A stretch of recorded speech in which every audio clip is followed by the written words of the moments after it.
नमस्कार दोस्तों, आपका हार्दिक अभिनंदन है बिब्लोफाइल के डिजिटल प्लेटफॉर्म पर। मैं दिनकर राणा हमेशा की तरह आपका स्वागत करता हूं।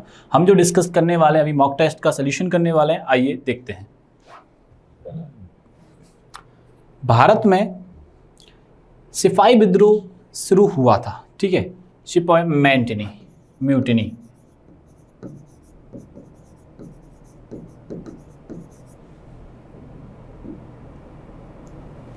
आओ बच्चों, इसको पढ़ने का समझने का प्रयास करते हैं, ठीक है। सिपाही म्यूटिनी यानी कि अपन कह सकते हैं रिवॉल्ट ऑफ 1857, रिवॉल्ट ऑफ 1857, 1857 की क्रांति, 1857 की क्रांति। ये जो प्रारंभ होती है, ये प्रारंभ कहाँ होती है, ये हमसे पूछा जा रहा है। एक मैं लिख देता हूँ, 10 मई 1857 मेरठ। कहाँ प्रारंभ होती है बच्चों? मेरठ में ये प्रारंभ होती है। ये बात आप लोग यहाँ से ध्यान रख लेना, ठीक है। और मेरठ कहाँ पे है बच्चों? उत्तर प्रदेश में है। मेरठ जो जगह है वर्तमान में, वो है उत्तर प्रदेश में। मेरठ जगह अभी वर्तमान में कहाँ पे बच्चों? तो ये जगह है बच्चों मध्य प्रदेश के अंदर। ये बात आप लोग यहाँ से ध्यान में रखिएगा। मध्य प्रदेश के वर्तमान में जो मुख्यमंत्री कौन है? आदित्य योगीनाथ हैं।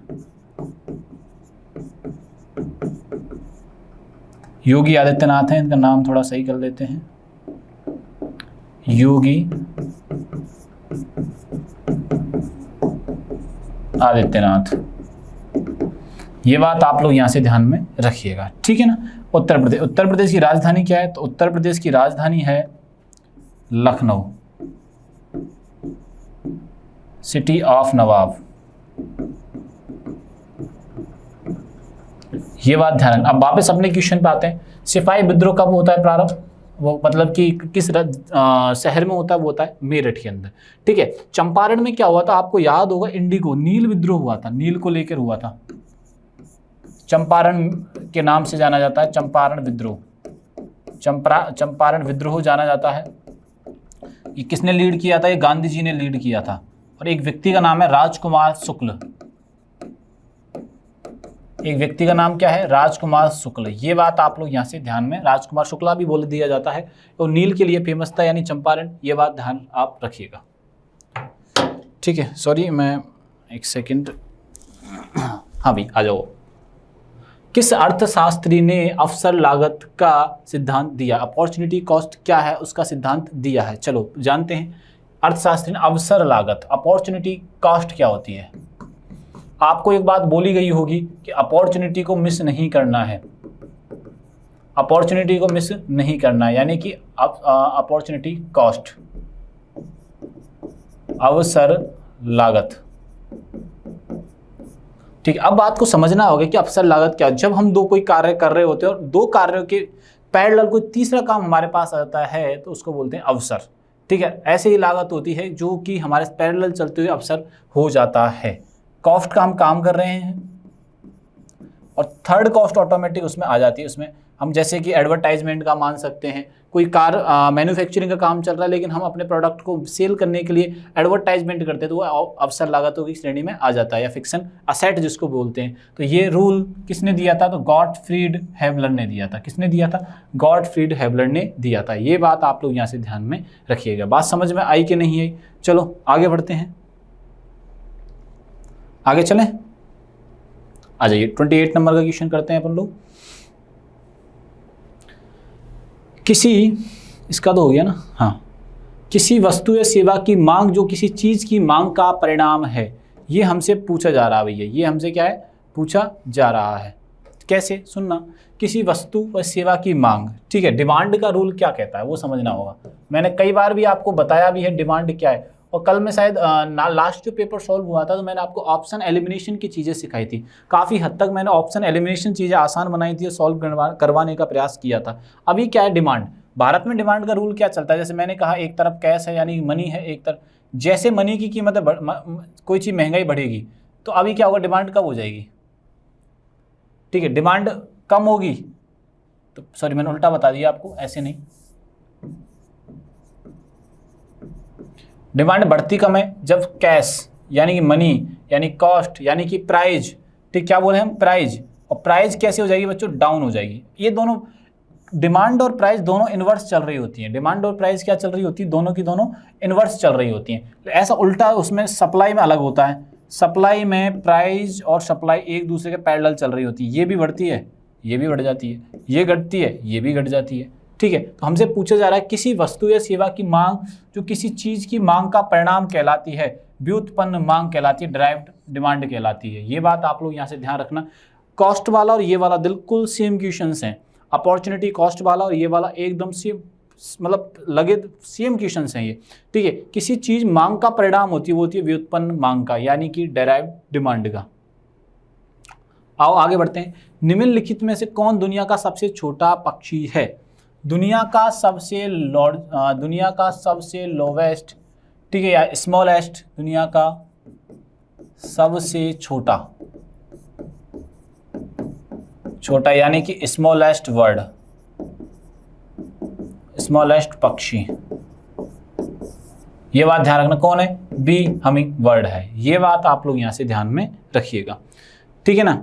निम्नलिखित में से कौन सा जीव अंडज है? ठीक है, ओविपोरियस है, तो ये बात ध्यान रखना, जीव अंडज है। इन सभी में से बताना है, चूहा, मेढक, खरगोश, गिलहरी, तो वो है फ्रॉग यानी कि मेढक। कौन सा बच्चों? मेढक यानी कि खरगोश, सॉरी फ्रॉग है। अंत उष्णकटिबंधीय अभिसरण क्षेत्र ITCH इंटर ट्रॉपिकल कंजर्वेशन किस महीने में लगभग 25 डिग्री नॉर्थ अक्षांश गंगा के मैदान के ऊपर स्थित होता है? मई, जून, जुलाई, अगस्त। तो ये होता है जुलाई के अंदर। कब होता है बच्चों? जुलाई के अंदर होता है। ये बात आप लोग यहाँ से ध्यान में रखिएगा। ट्रॉपिक ऑफ कैंसर और मकर रेखा, ये बात ध्यान रखना। हमारा देश पड़ता है यहाँ पर। ये थोड़ा मैंने ज़्यादा बड़ा बना दिया भाई, इतना अपने पास एरिया हो तो भी पता नहीं क्या कर रहे हैं अपन लोग। ठीक है, तो अब इस सिचुएशन को आप समझ पा रहे हैं। ठीक है, और जुलाई में, जून में हमारे देश में गर्मी भी खूब बढ़िया अच्छी खासी पड़ती है। ये बात आप लोग यहाँ से ध्यान में रखिएगा। चलो नेक्स्ट क्वेश्चन पे चलते हैं। एलन के नियम के हमारा क्या तात्पर्य है? एलन का नियम क्या कहता है? बहुत आसान है, ज्योग्राफी का क्वेश्चन, बहुत आसान तरीके से बता देता हूँ। ठंडी जलवायु वाले स्तनधारियों कान और अंग आमतौर पर छोटे होते हैं ताकि ऊष्मा की हानि न्यूनतम हो। ये तो पहले ही सही बोल दिया भाई इसने। एलन का नियम यही तो कहता है कि ठंडी जलवायु वाले स्तनधारियों के कान और अंग आमतौर पर छोटे होते हैं ताकि ऊष्मा की हानि न्यूनतम हो। शरीर का लाल रक्त कोशिकाओं के उत्पादन को बढ़ाकर हीमोग्लोबिन की बाध्यकारी संदृश्यता को कम करके और सांस लेने की दर को बढ़ाकर कम ऑक्सीजन की उपलब्धता की भरपाई करता है। रेगिस्तानी छिपकलियों में शारीरिक क्षमता की कमी होती है क्योंकि स्तनधारियों को अपने आवास के उच्च तापमान से निपटना पड़ता है। ये पहले वाला ही सही है, तो ऐसे ही दे रखे भैया। ये बात ध्यान रखना, अपना आंसर ये हो जाएगा। यहाँ से ज़्यादा दिमाग अपने को नहीं लगाना है। एलन के नियम हमको बता देना भाई, एलन का नियम क्या है, ये बात आप लोग यहाँ से ध्यान में रखिएगा। निम्नलिखित में से कौन सा अम्ल चींटी के डंक में मौजूद होता है? ठीक है, चींटी के डंक में कौन सा होता है? फॉर्मिक एसिड होता है। कौन सा होता है? फॉर्मिक एसिड होता है। ये बात ध्यान रखना, चींटी के डंक में कौन सा एसिड होता है? तो चींटी के डंक में किसका होता है? फॉर्मिक एसिड होता है। ठीक है ना, ध्यान रखना। निम्नलिखित में से किसने अपनी राजधानी दिल्ली से देवगिरी स्थानांतरित की थी? ये बहुत ही इंटेलिजेंट शासक था, दिल्ली सल्तनत का शासक था भैया। आपसे पूछा जाएगा कि दिल्ली सल्तनत का ये राजा था। ठीक है ना, आपसे पूछा पहला क्वेश्चन तो ये कि दिल्ली सल्तनत प्रारंभ कब होती है? तो 1206 में। अंत कब होता है? 1526 में अंत होता है। दिल्ली सल्तनत की स्थापना किसने की थी? स्लैब डायनेस्टी यानी कि गुलाम वंश ने की थी। आखिरी राजवंश कौन था? लोधी वंश था। दिल्ली सल्तनत का आखिरी वंश था लोधी वंश। ठीक है ना। अब आगे जब हम चलते हैं, इसमें लैंग्वेज कौन सी बोली जाती थी? दिल्ली सल्तनत की लैंग्वेज कौन सी थी? तो लैंग्वेज थी फारसी, पैरशियन जिसको हम बोलते हैं। ये दरबारी लैंग्वेज थी बच्चों। ये क्या थी? दरबारी लैंग्वेज थी, दरबारी भाषा थी। किसके? दिल्ली सल्तनत के। ये बात आप लोग यहाँ से ध्यान रखना। जो भी आपको ऑप्शन दिख रहे हैं सारे के सारे दिल्ली सल्तनत के राजा रहे हैं। ठीक है, इल्तुतमिश गुलाम वंश से आता है, खिलजी वंश से आता है। ठीक है, ये भी गुलाम वंश से आता है बलबन, और मोहम्मद बिन तुगलक वंश से आता है। तुगलक डायनेस्टी का सबसे ज़्यादा समय रहा दिल्ली सल्तनत में। मोहम्मद बिन तुगलक ने क्या किया था? अपनी राजधानी को दिल्ली से देवगिरी कर दिया था। दिल्ली से कहाँ ट्रांसफर कर दिया? देवगिरी। अब एक बात बताओ, इसके फेल होने के पीछे कारण क्या है? दिल्ली और देवगिरी में ऐसे मान के चलता हूँ कि लगभग 300 किलोमीटर का डिफरेंस है। एक स्थान से दूसरे स्थान पर जाने के लिए, एक बार मैं वॉइस चेक कर रहा हूँ भाई। हाँ वॉइस क्लियर है। देखो, एक स्थान से दूसरे स्थान पर जाने के लिए लगभग 300 दिल्ली और देवगिरी 300 किलोमीटर का मैं डिफरेंस मानता हूँ। क्या हम लगातार 300 किलोमीटर चल पाएंगे? जब व्हीकल्स नहीं थे, गाड़ियां, बैलगाड़ी, घोड़ा गाड़ी, पैदल लोग चला करते थे, और बीच में एक भी ऐसा चेक पॉइंट नहीं है जहां लोग पानी पी सकें, कोई खाना पीना खा सकें। जब लोग भरी गर्मी में जब ऐसे जा रहे होंगे तो उन्हें कितनी दिक्कतें हो रही होंगी। ये एक छोटा सा कारण मैंने आपको बताया कि ये इसकी जो राजधानियां थी वो शिफ्ट तो कर दी लेकिन सक्सेसफुल नहीं हुई। मोहम्मद बिन तुगलक दिल्ली सल्तनत यानी तुगलक राजवंश का सबसे इंटेलिजेंट व्यक्ति होता है, लेकिन उसके कुछ ऐसे रूल्स लगाए जाते हैं जिसकी वजह से उसे मूर्ख राजा भी, मूर्ख लंपट भी कहा जाता है। ये बात ध्यान रखना, ठीक है ना। मोहम्मद बिन तुगलक। पृथ्वी की गर्मी से प्राप्त ऊर्जा को कहा जाता है भूतापीय ऊर्जा, solar energy, tidal energy, biogas. ये अगर किसी ने गलत किया फिर तो दिक्कत में हो भैया, बहुत बहुत दिक्कत में हो आप। तो भूतापीय ऊर्जा होती है, कौन सी ऊर्जा होती है? भूतापीय ऊर्जा होती है। बायोगैस अपन लास्ट टाइम डिस्कस किए थे बायोगैस के बारे में, गोबर गैस के नाम से जानी जाती है। ये सूर्य से प्राप्त होती है और ये जल से, यानी कि समुद्री टिडल जो होती हैं, एनर्जी होती हैं, उससे ये प्राप्त होती हैं बच्चों। ये बात आप लोग यहाँ से ध्यान में रखिएगा। बात समझ में आई कि नहीं है? आगे चल सकते हैं क्या? चलिए आगे बढ़ते हैं। किस वैज्ञानिक ने पेनिसिलिन की खोज की थी? बहुत आसान क्वेश्चन पूछा गया है कि पेनिसिलिन की खोज किसने की? तो पेनिसिलिन की खोज की थी अलेक्जेंडर फ्लेमिंग ने, Louis Pasteur, Robert Koch, Ernest योन। तो अलेक्जेंडर फ्लेमिंग ने की थी। ये बात आप लोग यहाँ से ध्यान रखना, किसने की थी? अलेक्जेंडर फ्लेमिंग ने बच्चों की थी। ये बात आप लोग यहाँ से ध्यान में रखिएगा, ठीक है। किस वर्ष ईस्ट इंडिया कंपनी को पूर्व और दक्षिण पूर्व एशिया भारत के साथ व्यापार के शोषण के लिए शामिल किया गया था? तो भाई ये देखो, ना तो 1612, 5 और 96 मत कर देना, ये गठन को तेल लेको ध्यान रखना। तो ईस्ट इंडिया कंपनी 1600 याद रखना है, 1600 को हमें याद रखना है, ठीक है। ये बात ध्यान रखना। आपसे 2 क्वेश्चन पूछे जा सकते हैं। ईस्ट इंडिया कंपनी के निर्माण के समय भारत में बादशाह कौन था? अकबर। जब ईस्ट इंडिया कंपनी के लोग जब आते हैं, एस्टेब्लिश किया जाता है, पहली बार कोई विदेशी व्यक्ति आता है व्यापार की परमिशन मांगने के लिए, तो वो परमिशन जो मांगी जाती है वो जहांगीर से मांगी की जाती है। किससे मांगी जाती है बच्चों? जहांगीर से परमिशन मांगी जाती है। चलो आगे चलते हैं। भारत के संविधान का कौन सा अनुच्छेद भारत के राष्ट्रपति के महाभियोग के प्रावधानों के बारे में बताता है? तो कौन सा पूछा गया भाई, कौन सा आर्टिकल है जो महाभियोग के बारे में बताता है? तो कौन सा है? आर्टिकल 61। कौन सा है भैया? आर्टिकल 61 बताता है। ये बात समझ में आई कि नहीं आई? ये बात समझ में आई कि नहीं आई? ठीक है ना। आओ, उत्तरी गोलार्ध में ग्रीष्मकालीन संक्रांति होती है 21 जून को होती है, ठीक है। ये भारत का सबसे बड़ा, उत्तरी गोलार्ध का सबसे बड़ा दिन होता है। उत्तरी गोलार्ध का क्या होता है? ये सबसे बड़ा दिन होता है, सबसे बड़ा दिन होता है, सबसे छोटी रात होती है। ये बात आप ध्यान रखना। क्या है? 21 जून। बात समझ में आई कि नहीं है? 39 का आंसर क्या कर देंगे बच्चों? तो 39 का जो आंसर हो जाएगा वो 21 जून हो जाएगा। ये बात आप लोग यहाँ से ध्यान में रखिएगा। चलो आगे बढ़ते हैं। ग्राम पंचायत के निर्वाचित प्रतिनिधियों का कार्यकाल कितना होता है? तो ग्राम पंचायत की शुरुआत भारत में सबसे पहले राजस्थान जिले में होती है, राजस्थान राज्य में होती है, उसके नागौर जिले में होती है। दूसरा होता है आंध्र प्रदेश, और इसका कार्यकाल होता है 5 वर्ष का। कितना कार्यकाल होता है? 5 वर्ष का कार्यकाल होता है। ग्राम पंचायत कार्यकाल पूछे तो 5 वर्ष। त्रिस्तरीय सरकार होती है ये, ठीक है ना। सबसे पहले कहाँ प्रारंभ हो गई थी? राजस्थान के नागौर में। दूसरे नंबर पे कहाँ प्रारंभ हुई थी? आंध्र प्रदेश में। तो ये सारी जानकारी अपने को यहाँ से याद रखने का, ये सारी की सारी जानकारी बच्चों क्या रखनी है? अपने को यहाँ से याद रखनी है। ये बात आप लोग यहाँ से ध्यान में रखना सारे बच्चे, ठीक है ना। आओ आगे बढ़ते हैं।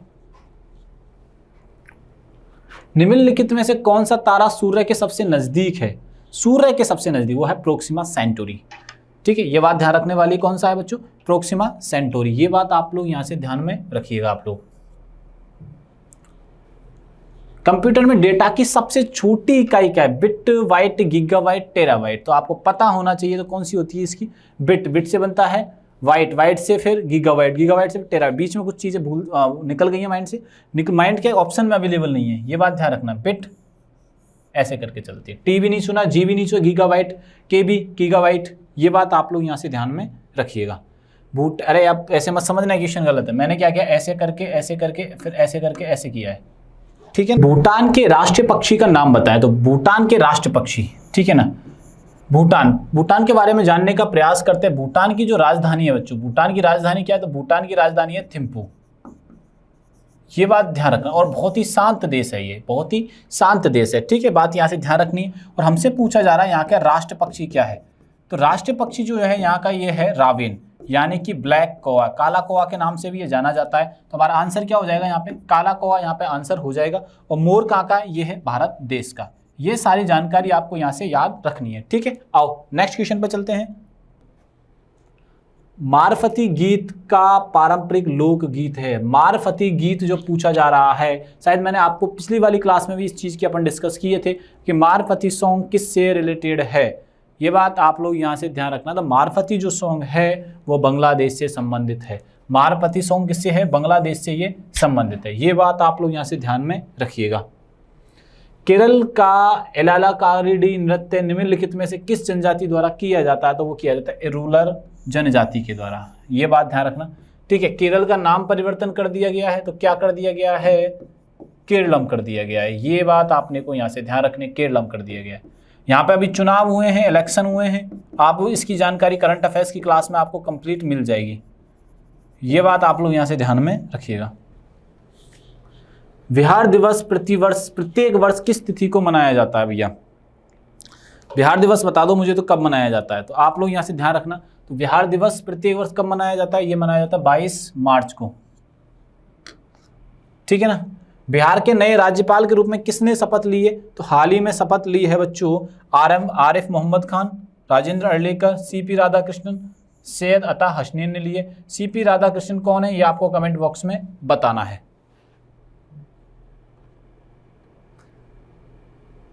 किस देश ने विश्व की पहली विशेष मालवाहक सिंगा निशेन ट्रेन शुरू की है, जल्दी से मुझे बता दो भैया किसने की है। तो ये जापान ने की है बच्चों।